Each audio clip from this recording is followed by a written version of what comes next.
концерти Севинҷ Муминова овозхони маъруфи Ӯзбекистон, ки қарор буд бегӯҳии рӯзи якшанбе 10 ноябр дар варзишгоҳи шаҳри Турсунзода баргузор шавад, лағв гардид, то есть отменид шуд. салом бинандагони Хабар ТГ, лайк монданро фаромӯш накунед ва ба канали мо обуна шавед.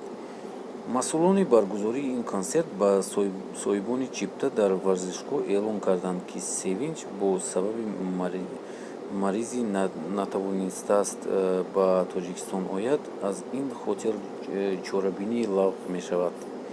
як сокини Турсунзода зимни тамоси телефонӣ ба Сухуни Тоҷикистон гуфт, баргузоркунандаи ин консерт як тоҷири маҳаллӣ буда, билетҳои консертро ду ҳафтаи қабл ба кормандони идораҳои давлатӣ ва мухлисони қатори Севинҷ фурӯхта буд. Вай афзуд, ҳар билет 20 сомонӣ қимат дошт ва ташкилкунандагон тақрибан ба беш аз 1000 нафар пулашонро гардонда доданд.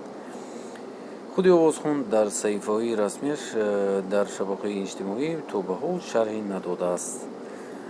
дӯстони азиз, ин буд видеои мо. шумо чӣ фикр доред? Барои чӣ Севинҷ хел шуд?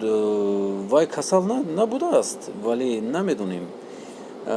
ман тақрибашро фаҳмидам, ки вай касал набуд, лекин мо медонем, ки ӯ ҳамихел ҳамтун омадаи ягон гап шудагия инҷа. шумо ҳатман нависед дар комментария барои чӣ наомад.